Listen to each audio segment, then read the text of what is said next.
Топураган тестер балдар таң атар менен жумушка жөнөдөм.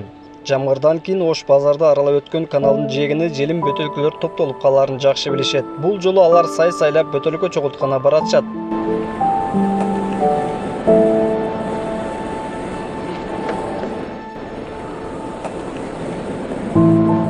9 жаштагы Али апасынын жалгыз таянычы, жардамчысы. Ал балалыктын таттуу күндөрүндө базар аралап, желим бөтөлкө жана картон терип, апасына кол кабыш кылат. Келечекте бардык шарттар менен үй жана темир күлүк сатып алсам деп кыялданат. Мен Гелендваген айдагым келет.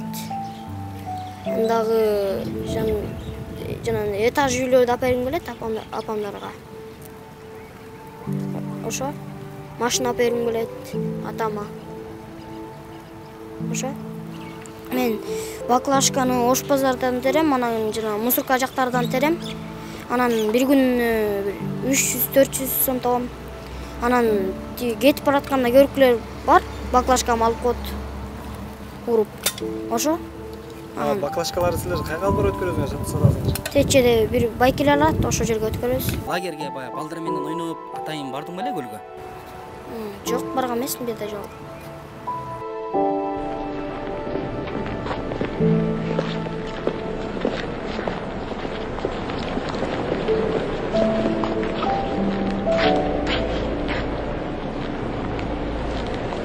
Эгиз козуда ээрчишкен Али менен Максат чогулткан бөтөлкөлөрдүн килограммын 40 сомдон сатышат. Бүгүн алар болжолду 300 сом иштешти. 12 жаштагы Максат үй тиричилигин жалгыз тартат. Кабыргасы ката элек бала үйдө ооруп жаткан апасын, өзүнүн курсагын тойгозуу үчүн тагдырын сыноолор менен алышат.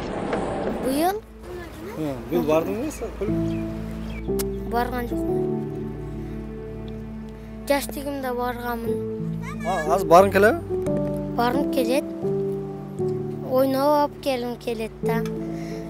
Бирок апам диям карашым керек да.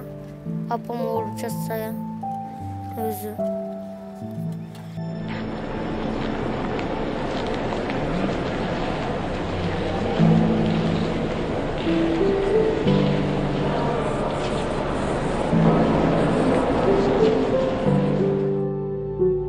Максат бир күн кечке иштеп тапкан акчасын үйүнө алып келди. Эми апасы иштен келгиче тамак жасашы керек. Максаттын бир күнү ушундай аяктайт. Азырынча башка окуучулар катары лагерлерге баруу, тоого чыгуу Максаттын кыялындагы каалуу ойдон турат.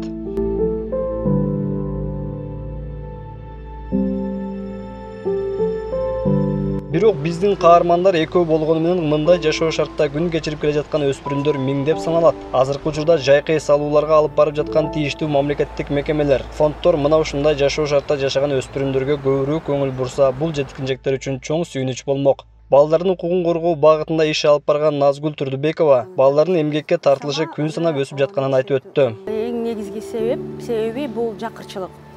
Эми Кыргызстан боюнча бүгүнкү күнү ушу оор кырдаалга учураган үй бүлөлөрдүн саны 70%-га чейин жетип атат. Жалпы ушу Кыргызстан калкын алганда. Анын ичинен жакырчылыкта жашаган үй бүлөлөр деген бүгүнкү күнү 25%. Эми жылдын аягына чейин 38%-га чейин көбөйөт деп ушундай Националдык статистикалык комитеттен ушундай маалымат алып атабыз.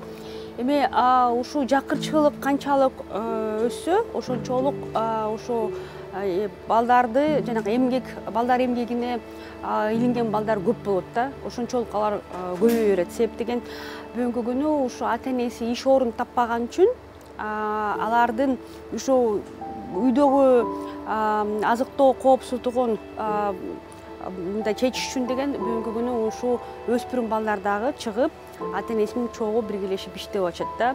Кээ бир учурда энеси оорукчан болуп калса, атасы жок болсо балдар, өспүрүм балдар өзүлөрү ошо бир гана өзүнүн эмес үй бүлөнүн баарын багып чыгып атат. Бул абдан жаман көрүнүш.